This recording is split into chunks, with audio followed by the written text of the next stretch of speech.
Hello అండి, అందరు బాగున్నారా? ఎలా ఉన్నారు? ఈరోజు పప్పులుసు క్యారెట్ తాలింపు అండి మాది. క్యారెట్ చాలా మంచిది అంటారు కదా, కళ్ళకి అన్నిటికీ. ఏందో చెప్తుంటారు క్యారెట్ తింటే ఇంగ్లీష్ బాగా వస్తుందని.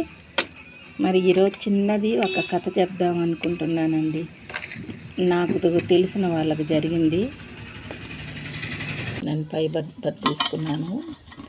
నేను ఇప్పుడు ప్రతినిత్యం అందరికీ జరిగేదే అండి చెప్పేది. నాకు తెలిసిన వాళ్ళు మా అమ్మోళ్ళు చెప్తే విన్నాను నేను. ఏంటంటే ఆమెకి 3 కొడుకులండి, కూతుర్లు లేరు. పెళ్లి చేసింది కష్టపడి అన్నమాట.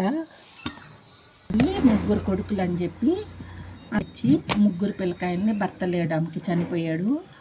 3 పిల్లకాయలని చదివించి పెళ్లి చేసిందండి. అంటే పెద్ద కోడలు వచ్చింది ఇంటికి అనమాట. పెళ్లి చేసిన పెద్ద కొడుక్కి బాగా వాళ్ళకున్నంతలోనే చేశారండి. అప్పుడు ఆ కోడలు ఏంటంటే ఫస్ట్ బాగుండిందండి. తర్వాత ఏంటంటే నాకు ఇది జరిగిందే అండి, అమ్మ వాళ్ళు చెప్పుకుంటుంటే విన్నాను నేను చిన్నప్పుడు. అక్కడెక్కడో ఊర్లో ఆ కోడలు భర్త అంటే పిచ్చి ప్రేమ ఏదో మరి అర్థం కాదు. ఆయనకి అన్నం పెట్టేటప్పుడు కూడా వాళ్ళ అమ్మ అక్కడ పక్కన ఉంటే కూడా వేరే రూమ్కి తీసుకుపోయి పెట్టి కటనేసి మరీ అన్నం పెట్టేదంట.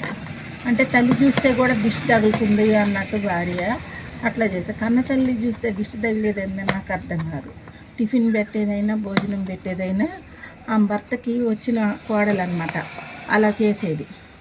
ఆమె చెప్పుకొని బాధపడతా ఉండేదన్నమాట.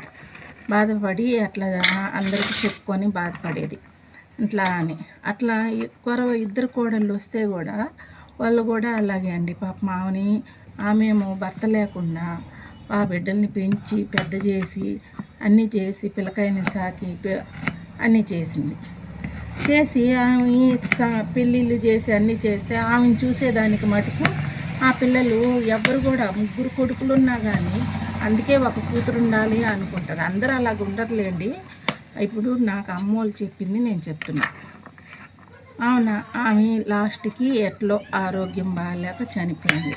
ఇప్పుడు ఆ పెద్ద కోడలికి కూడా ఒక కొడుకు ఒక కూతురు పుట్టారనమాట. పుడితే వాళ్ళకు కూడా వాళ్ళు చదువుకొని అన్నీ భర్త మధ్యలోనే ఆరోగ్యం బాగలేక చనిపోయాడు.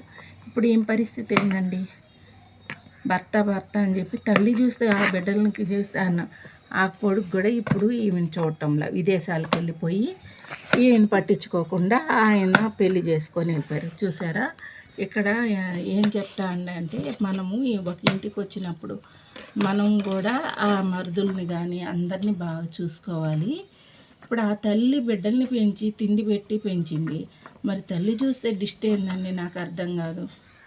ఇది ఊరికే నేను చెప్పాలని చెప్తున్నా అండి, అంతే. సరే అండి, ఉంటాను.